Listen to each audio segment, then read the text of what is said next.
സത്യമാണ്. എന്നാൽ എനിക്കിഷ്ടം സത്യത്തെ ദൈവം എന്ന് വിളിക്കാനാണ്.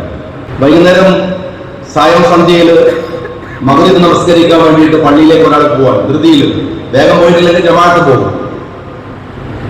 അല്ലെങ്കിൽ ഈ സായം സന്ധ്യയിൽ ക്ഷേത്രത്തിൽ വിളക്ക് വെക്കാൻ പോവാണ്, ചർച്ചിലേക്ക് പോവാണ്. അങ്ങനെ പോകുന്ന വഴിയിലാണ് ഒരു മനുഷ്യൻ വഴിയിൽ കിടന്ന് വീണ് കിടക്കുന്നുണ്ട്. ആ മനുഷ്യൻ വീണ് കിടന്ന് എന്തോ കരയുന്നുണ്ട്. വിശന്നിട്ടോ മുറിവ് പറ്റിയിട്ടോ എന്തോ ആണ്.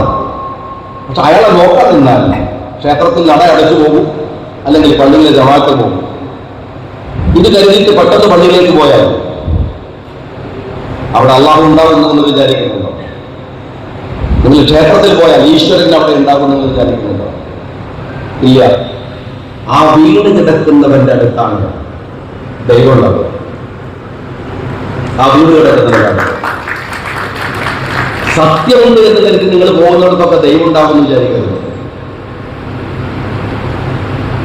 സത്യത്തെ കാണുമ്പോൾ അവിടെ ഉറച്ചു വിശ്വസിക്കും ദൈവം ഉണ്ടാകുന്നു.